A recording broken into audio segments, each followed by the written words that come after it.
That morning, Lauren said her parents in Salem were in critical condition. I was stuck in an important meeting and was about to ask to postpone it, but Lauren waved it off. "You stay. I can handle it," she said.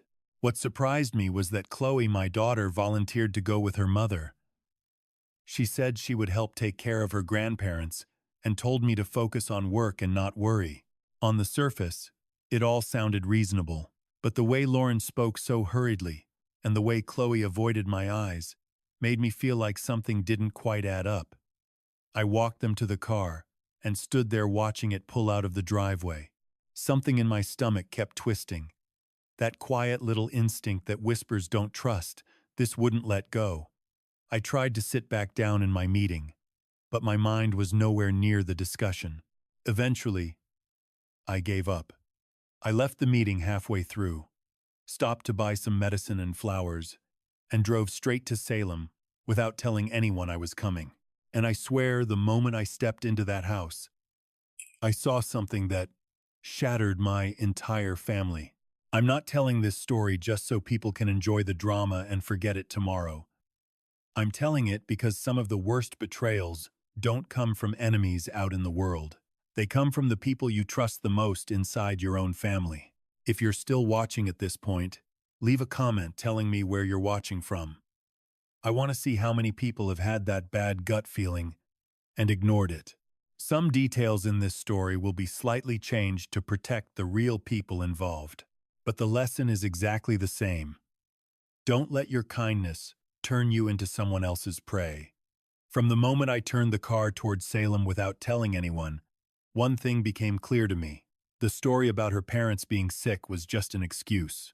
Whatever was really happening was part of a plan I should have noticed much earlier. That morning, a light rain was falling. My house on Oak Ridge Drive looked the same as it did every day. I was making coffee, opening my laptop, getting ready to join a meeting with a client. My name is Mark Bennett, the kind of person who lives by routine, believes in planning ahead, and has always thought of family as the safest place in the world. Lauren was in the kitchen tidying up, but she kept glancing at her phone like she was waiting for a specific call. Chloe sat at the dining table, scrolling through her phone, though her eyes didn't seem truly focused on it. Then the phone rang. After Lauren finished the call, the color drained from her face. She said her mother, Evelyn Harper, had a high fever, and her father, George Harper, was having chest pain and trouble breathing. She insisted they had to leave for Salem immediately. There was no time to wait. I offered to go with her, but Lauren shut the idea down almost instantly. "You stay for your meeting. I can handle it," she said. Chloe stood up right away too. "I'll go with Mom. You just focus on work, Dad." On the surface, it sounded perfectly reasonable, but the atmosphere in that kitchen felt strange. It didn't feel like the panic of hearing that your parents might be in danger. It felt more like they already had their answers prepared before I even asked the questions. I stood by the kitchen doorway, watching Lauren hurriedly shove a few things into her bag like someone rushing to meet a deadline. I said again, "Let me come with you." She shook her head immediately, so quickly that it didn't feel like concern for her parents. It felt like she simply didn't want me there. "If you miss that meeting, it could cause real problems," Lauren said. "I'll handle things there. Just stay home." I turned to Chloe. "You stay here with me," but she answered immediately, almost as if the line had been rehearsed. "No, I'm going with Mom. I know the way. I can help take care of Grandma and Grandpa. You just focus on work, Dad." I looked at both of them. At the exact moment I tried to ask another question, they both avoided my eyes. It wasn't the kind of reaction you see when people are worried about sick parents. It was the kind of reaction people have when they don't want the conversation to go any further. In the end, I walked them out to the car. Lauren started the engine. Chloe sat in the passenger seat, staring out the window. The rain tapped softly against the driveway as the car pulled away. I stood there, still holding my keys, and for the first time in my life, The phrase, "we're going to check on sick parents," felt like something out of a staged performance. I went back into my office and joined the meeting, but I couldn't hear a single word anyone was saying. My mind kept replaying the same scene. Lauren shutting me down too quickly. Chloe volunteering too smoothly. It didn't feel like concern for sick grandparents. It felt like they were pushing me out of the story. I looked at the family photo sitting on the shelf. One question kept circling in my head. If things were truly that serious, why wouldn't they want me to come along? And why had Chloe avoided my eyes like someone hiding a mistake? I closed my laptop in the middle of the meeting. No apology to the client. No long explanation.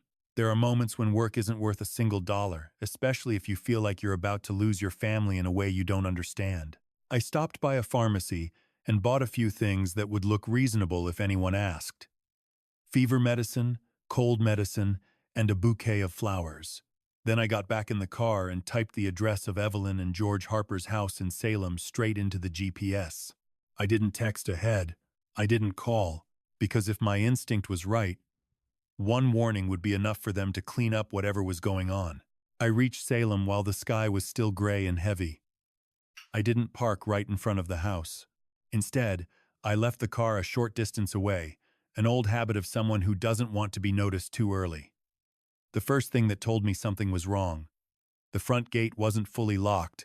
The lights inside the house were on like normal, and there was no sense of panic anywhere. No hurried footsteps. No people calling out to each other. No ambulance parked nearby. If someone in that house really had a high fever and chest pain, the place should have been in chaos. I stepped a little closer. Through the living room window, I could see the TV on, playing some kind of game show. Laughter from the audience echoed steadily through the room. In that moment, a cold feeling ran down my spine. Because if Evelyn Harper was burning up with a 103-degree fever and George Harper was struggling with chest pain, who was calmly sitting there watching a game show like it was a lazy Sunday afternoon?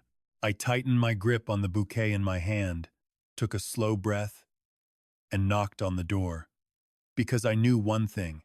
Behind this door, that medical emergency might just be an excuse.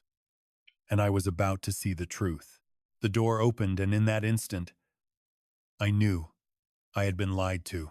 Evelyn Harper was standing in the living room, hair neatly done, her face healthy and flushed, holding a plate of pastries like she was preparing for afternoon tea. She didn't look feverish at all. No sweat, no trembling. On the sofa, George Harper sat back calmly reading the newspaper, his glasses resting low on his nose, looking as relaxed as if it were just another quiet day off. There were no medicines laid out, no cold compress, no sign of a medical emergency anywhere. I looked at them, then glanced at the game show playing on the TV, and a single question echoed in my mind. Then why did Lauren call me? When Evelyn saw me, she flinched slightly, clearly not expecting me to appear. She forced a small, awkward smile. "Mark, why are you here?" I didn't answer right away. I stepped inside, quietly closing the door behind me, my eyes sweeping across the house for only one thing: Lauren and Chloe. Because if her parents weren't sick, then this entire trip was a performance, and I had just walked straight onto the stage. I didn't rush off to find Lauren. I knew that if I showed myself too soon, they would have time to change their tone, switch their roles, and somehow turn me into the one who was imagining things. So I walked slowly through the house, playing the part of the concerned son-in-law. Then I casually said I'd step into the kitchen to grab some water. As I got closer, I heard voices from behind the kitchen door. Lauren and Chloe. Their voices were low, but clear. The kind of conversation people have when they believe no one else is around. Lauren spoke first. "Did the $3,000 get transferred this week?" Chloe answered casually, like she was talking about paying tuition. "Not yet. But Dad never checks the statements. Just do it like before." I froze where I stood. My heart was pounding so hard I was sure they could hear it through the wall. Lauren lowered her voice even more. Just make sure your dad doesn't get suspicious. A few more months and we'll have enough. Then Chloe said the sentence that sent a chill straight through me. Dad trusts us. He'd never come here. I tightened my grip on the glass of water in my hand. Her parents weren't sick, and this trip wasn't a family visit at all. I stood there, frozen behind the kitchen door, but I forced myself not to breathe too loudly, not to drop the glass, not to make the slightest sound. Because the moment they realized I was there, the tone of the conversation would change instantly. Lauren spoke again, her voice even lower. So, where are we at now? Chloe answered quickly, her tone cold and precise, almost mechanical. $234,000. $234,000. We're almost there. Just a few more months and we're done. My throat went dry. $234,000 isn't a mistake. It isn't a random expense or some accounting confusion. It's a plan, a systematic plan to drain money. At that moment, I quietly pulled out my phone, turned on the voice recorder, and slipped it back into my shirt pocket so the microphone pointed straight toward the kitchen. I didn't need them arguing with me. I needed them talking on record. Lauren let out a quiet breath. Just be careful. Don't let your dad find out. Chloe gave a soft laugh. Dad trusts us. My hands were shaking, but my mind was completely clear. Because, from this moment on, I wasn't just the husband being deceived. I was the one collecting evidence. I was about to step away from the kitchen and slip out quietly when, from the living room, I heard a man's voice, someone unfamiliar. He laughed softly, the relaxed kind of laugh of someone who clearly felt at home there. Lauren called out toward the living room. This a Manger. And Gride. They're jointly disgusted. And Manger, her voice suddenly softer than before, completely different from the tense tone she'd used in the kitchen. Don't worry. Mark won't come. Chloe laughed along. Dad's in a meeting. He wouldn't skip work for something like this. I moved quietly to the edge of the hallway, leaning just enough to see through the narrow gap, and that's when I saw him. A man I had never seen before was sitting comfortably in the chair like he belonged there, holding a glass of water, one leg casually crossed over the other. He wasn't family. He wasn't a neighbor stopping by. There was no sense that he had asked permission to be there. He sat there like he was part of the plan. I pulled out my phone and quickly took a photo, no flash, then lowered it immediately. When I glanced outside through the window, I noticed a car parked slightly off to the side in the yard. The license plate was one I had never seen at this house before. In that moment, I understood something clearly. This wasn't just Lauren and Chloe quietly transferring money. There was a third person in this house, and whatever they were hiding from me was probably bigger than the $234,000. I stood there for a few more seconds, forcing myself to memorize everything: the man's voice, where he was sitting, the car outside, and the way Lauren had said, Mark won't come, as if their entire plan depended on me staying obediently at home. But I didn't rush out. I didn't confront anyone, because confronting them now would only give them time to erase evidence and turn me into the guy who was imagining things. So I stepped back quietly and walked toward the front door like a normal visitor. I was still holding the flowers and the bag of medicine. If anyone happened to see me, I would just look like a concerned son-in-law dropping by to check on sick parents, not someone who had just uncovered a lie.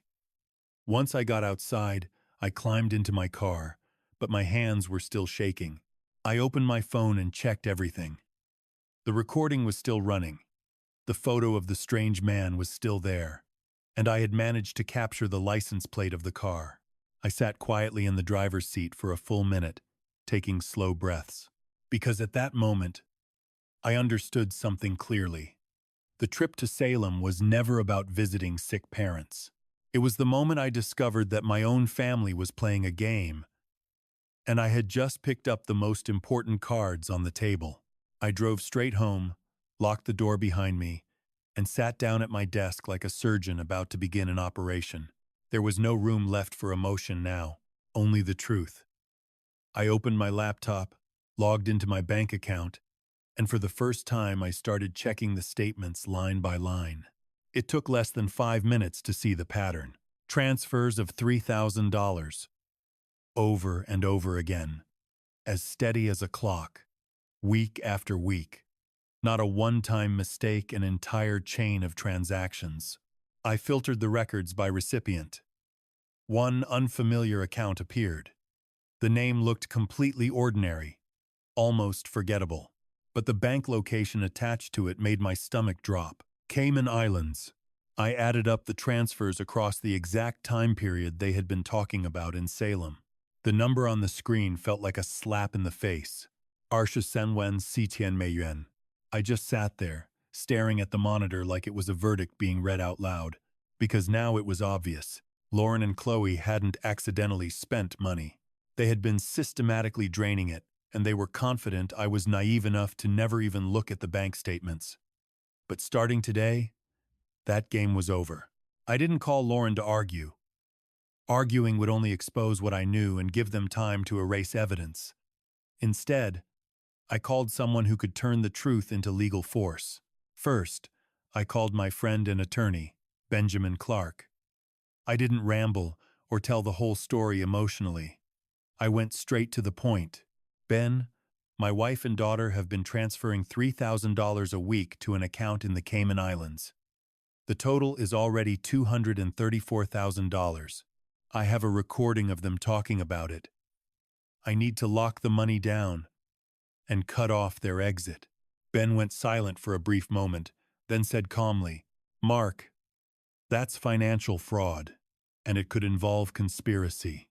First step, freeze the accounts.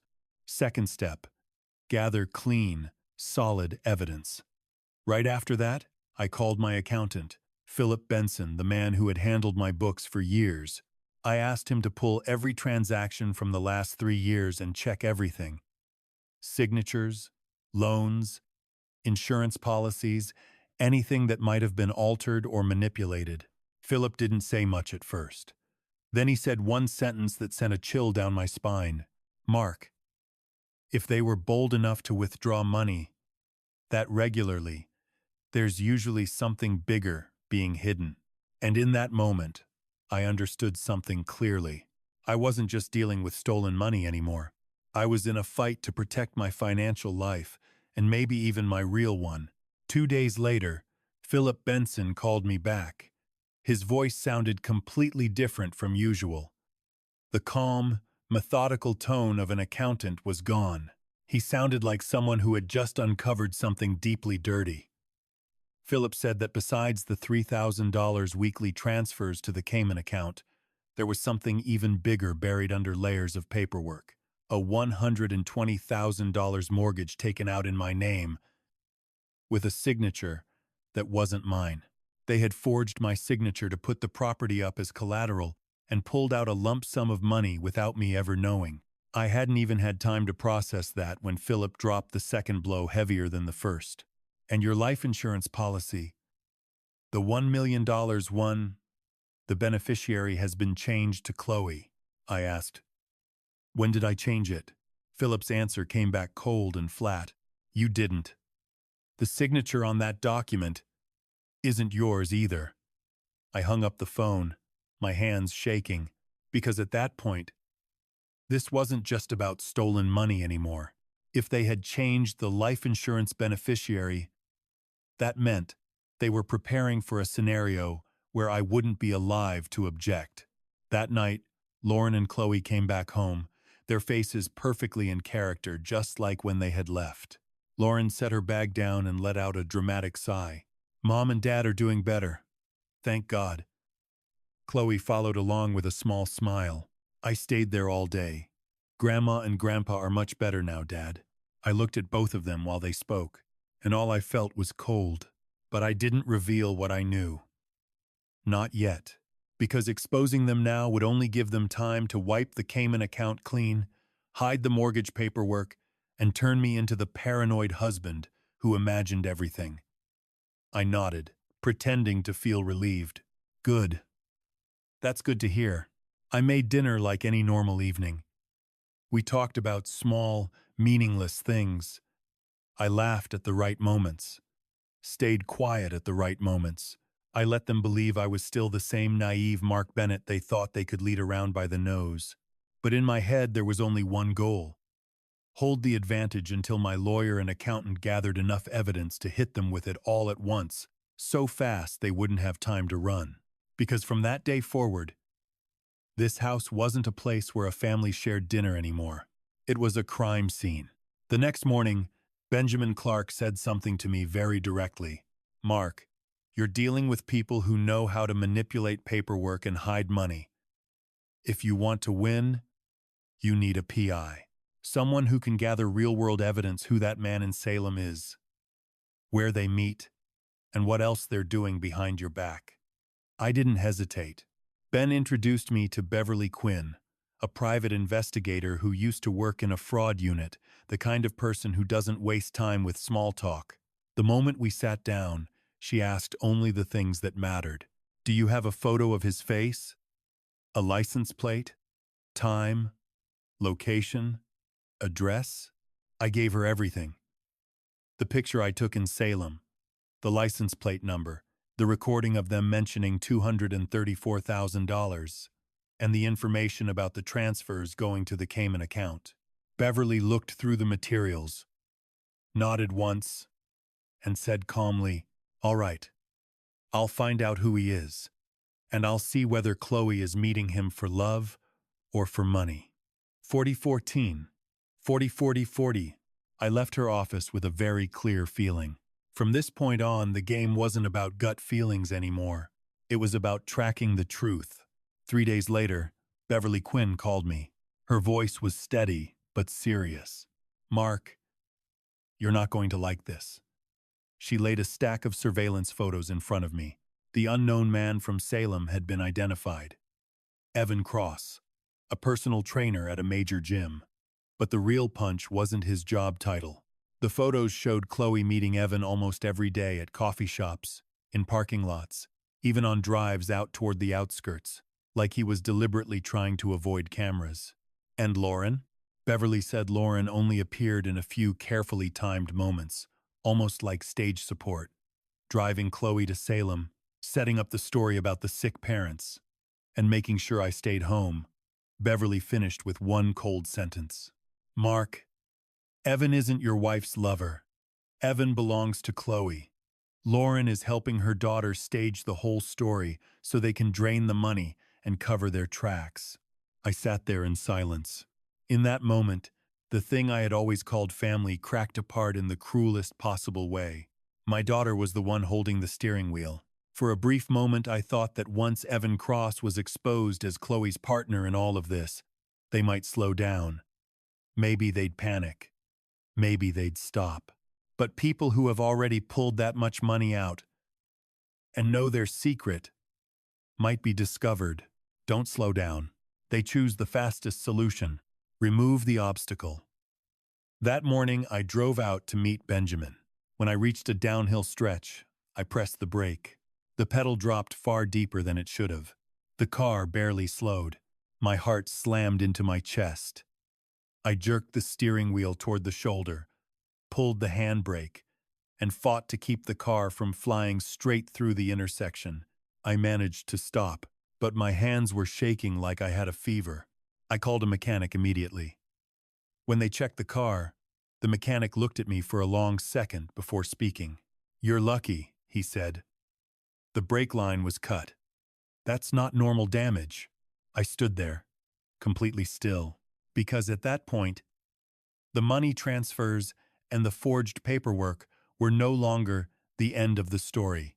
If the life insurance beneficiary had already been changed to Chloe, and now my brake line had been cut, then they didn't just want my money.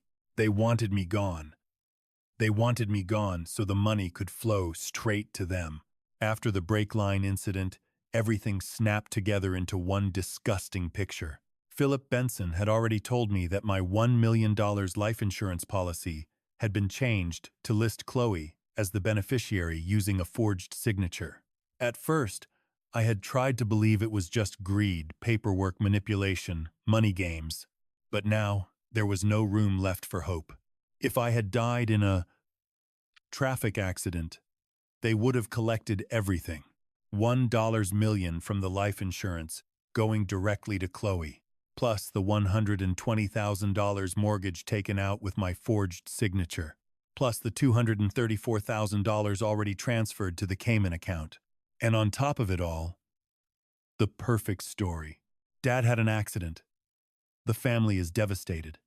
I sat in the garage for a long time, staring at the car like it was a trap waiting to close. At that point, I stopped asking why they would do something like this. Instead, a much darker question took its place. If they had already tried to kill me once, when would the second attempt come? That night, I didn't sleep. I stayed in my office with the lights low, my phone on the desk, pretending everything was normal because I knew Lauren and Chloe believed I still hadn't discovered anything. Close to midnight, I heard Chloe come downstairs into the kitchen. She was on the phone. Her voice was lowered, but the house was so quiet that the sound carried down the hallway. I walked softly toward the wall near the kitchen and stopped just out of sight. And then I heard the name, Evan. Chloe wasn't talking like someone in a relationship.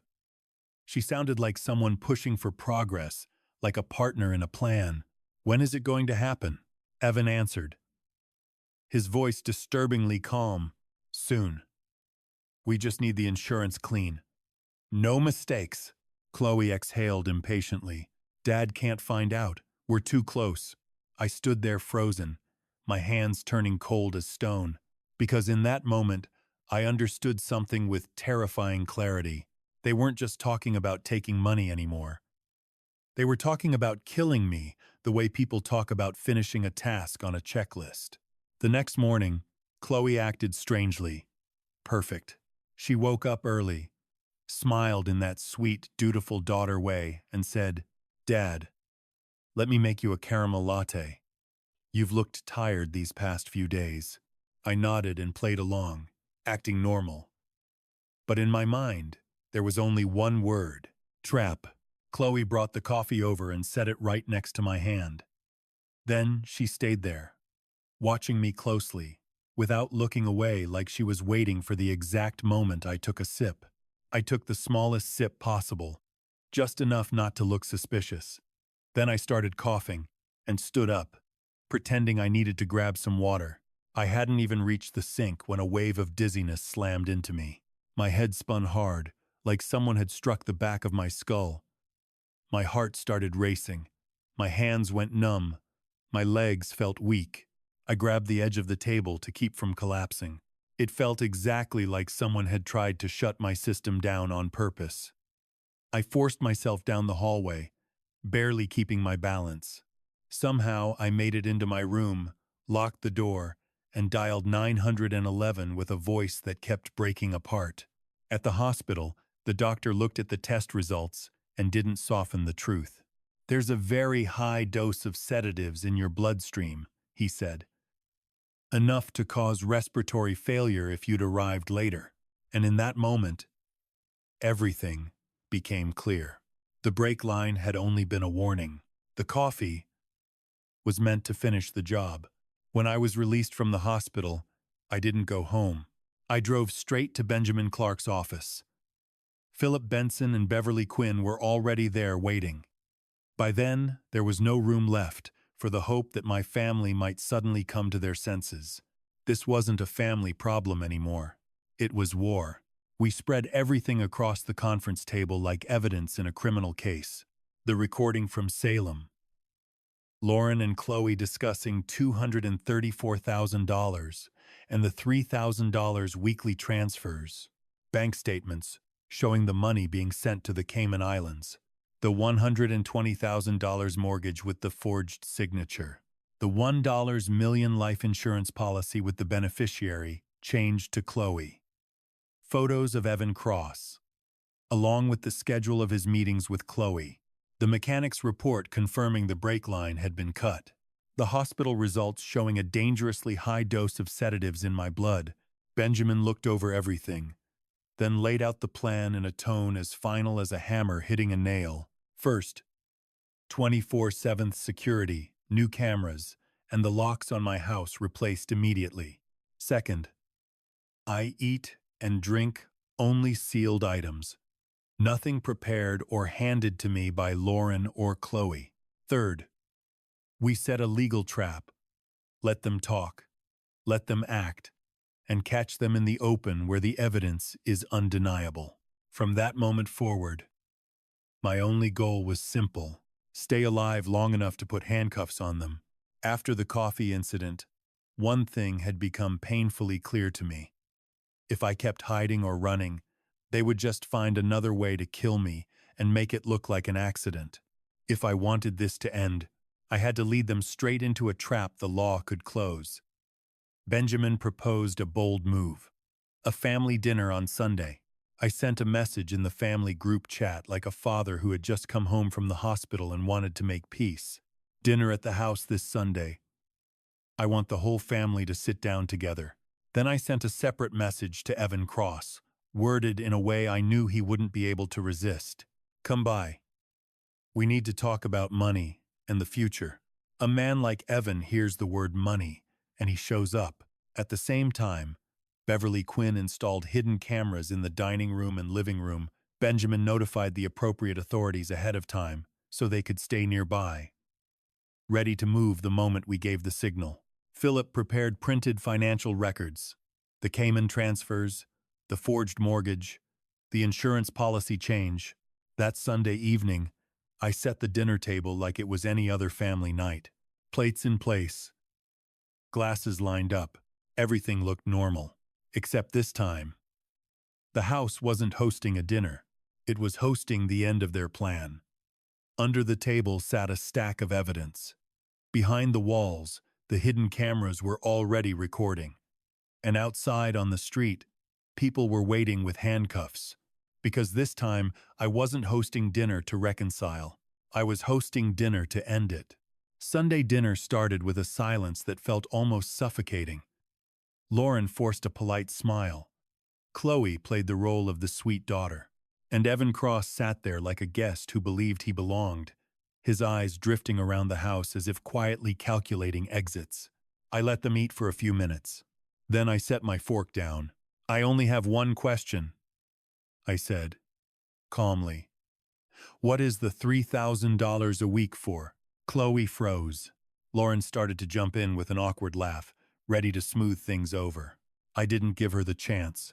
I slid a sheet of paper across the table, the bank statements. Because it's strange, I continued, my voice still steady. When you add it all up, it becomes $234,000. The room went completely still. I pulled out my phone and played the recording from Salem. Lauren's voice came through first. Did the $3,000 get transferred? Then Chloe's voice, clear as day. Dad never checks the statements. And finally the number that had started it all, $234,000. The words hung in the room like a slap. The air went completely still. I turned my eyes to Evan. And who exactly are you? I asked slowly. To be sitting in my house the day in Salem. Evan's face changed instantly. He pushed his chair back like he was about to stand. My phone buzzed lightly, Beverly's message from outside. The cameras had enough. Outing man. The different. The different. The different. The different. I looked straight at him and said, one last thing. Don't run. Everything's already recorded. Right then, a knock slammed against the front door, sharp and heavy. The people waiting outside had arrived exactly on time. But when the door opened, it wasn't the police who stepped in first. It was a woman wearing medical scrubs, holding a small baby in her arms. She looked directly at Evan Cross with the kind of stare reserved for someone whose betrayal was no longer a surprise. I'm Megan Cross, she said, her voice calm in a way that felt almost icy. Evan's legal wife. And this is his child. The entire table went silent. Lauren's mouth opened, but no words came out. Chloe's face drained of color, her eyes darting around the room like she was already calculating an escape route. Evan shot up from his chair, stammering, Megan, what are you doing here? Megan didn't yell. She didn't raise her voice. Instead, she placed a stack of papers on the table: photos, printed messages, and records of money transfers. Then, she said one sentence that landed harder than any shout. "You really thought you were fooling everyone? I've been tracking you for a long time." Evan looked around the room. That was the moment it hit him. His eyes caught the small camera lens near the shelf, then another one near the doorway, then the stack of documents on the table. The recording still paused on my phone. This wasn't a family dinner anymore. It was a courtroom without the judge, and Evan had just walked straight into it. The color drained from his face as the realization settled in. Not only had he been exposed in front of me and my family, his other life had just stepped through the front door holding his child. Which meant one thing became painfully obvious to everyone at that table. Whatever he had been building with Chloe wasn't love. It was a job, a scheme, a money operation. Lauren looked from Evan to Megan, then to the documents on the table. Chloe's hands had started shaking, but she tried to keep her voice steady. What is all this supposed to prove?" she said. I didn't raise my voice. I didn't need to, because at that exact moment, the front door opened again. And this time, the people stepping inside were wearing badges,